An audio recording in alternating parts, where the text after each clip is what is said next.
तैयारी स्टार्ट। 5 साल के लिए चुनी गई किसी भी सरकार के लिए 100 दिन की उपलब्धियां भले ही अधिक मायने नहीं रखती हों, लेकिन सरकारें चाहे केंद्र की हों या फिर राज्यों की, अपने 100 दिन की उपलब्धियों का बखान जरूर करती हैं। वह इसलिए भी ताकि जनता तक यह जानकारी पहुंचाई जा सके कि जिस सरकार में उसने भरोसा व्यक्त किया है उसके काम काज की भावी तस्वीर कैसी रहने वाली है।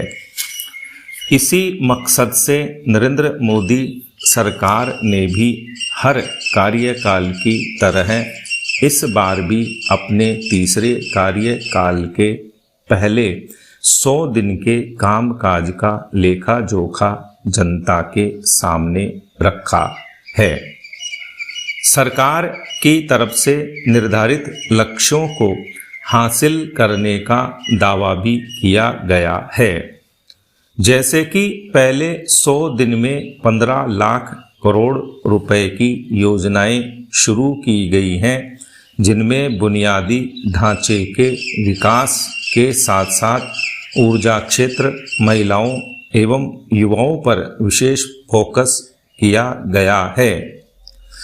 इससे यह भी साफ है कि भले ही लोकसभा चुनावों में मोदी सरकार उम्मीदों के मुताबिक सीटें हासिल नहीं कर पाई हो, लेकिन उसने विकास के पहिए की रफ्तार को धीमा नहीं पड़ने दिया है।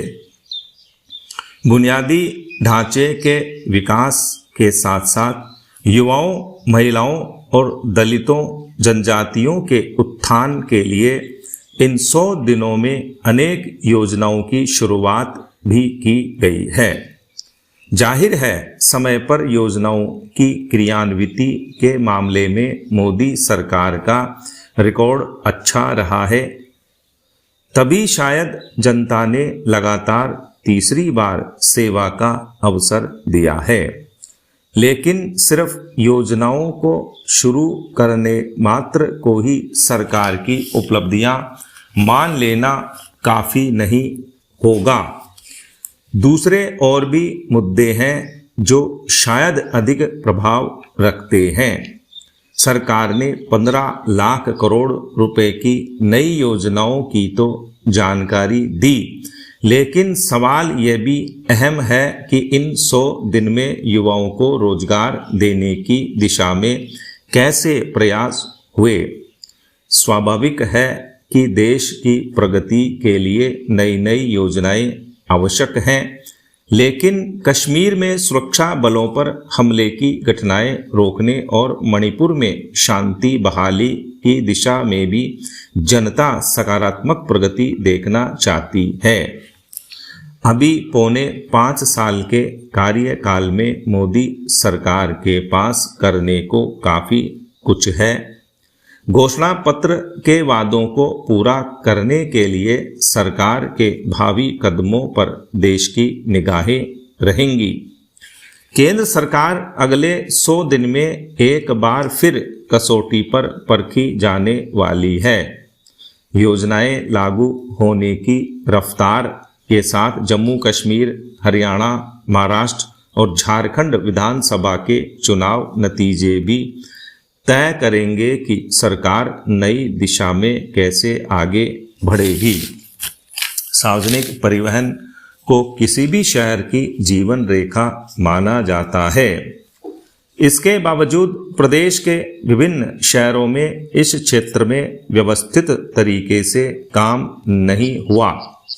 इसी का नतीजा है कि जयपुर हो चाहे जोधपुर, उदयपुर, अजमेर या कोटा हो, हर जगह यातायात अस्त व्यस्त नजर आता है। जाम और पार्किंग की समस्या गंभीर होती जा रही है।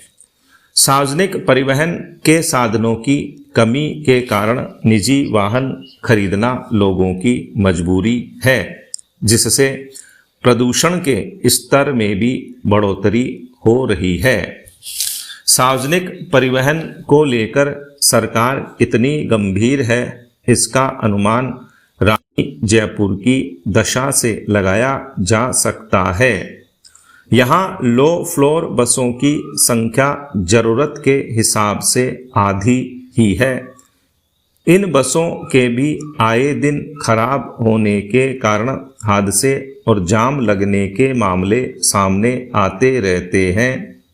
जयपुर में मेट्रो के नेटवर्क का विस्तार नहीं होने से इसका भी ज़्यादा फायदा नहीं मिल पाया है।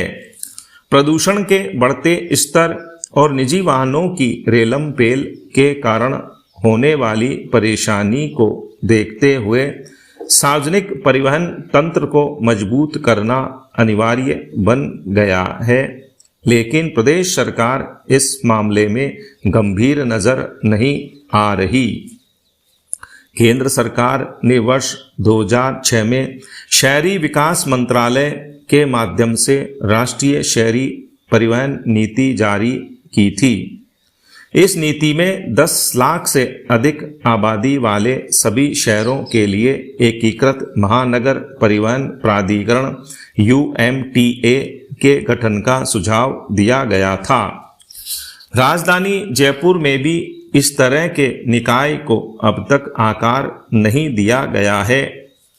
UMTA एक ऐसी इकाई है जिसे सभी प्रकार के शहरी परिवहन के लिए उत्तरदायी माना गया था।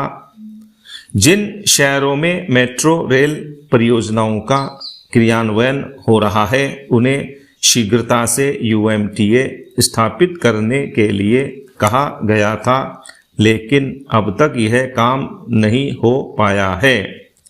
राज्य में सरकार चाहे जिस दल की रही हो, उसने शहरी सार्वजनिक परिवहन के मामले में काम चलाऊ उपाय किए, इसका विस्तार भी नहीं किया। समस्या का स्थायी समाधान करने पर ध्यान नहीं दिया गया, जिसका खामियाजा जनता को भुगतना पड़ रहा है। मेट्रो, बस, टेम्पो जैसे वाहनों के बीच समन्वय स्थापित करके और यात्रा को किफ़ायती बनाकर सार्वजनिक परिवहन तंत्र को मजबूत किया जाए, ताकि लोग निजी वाहन का कम इस्तेमाल करें। स्टॉप।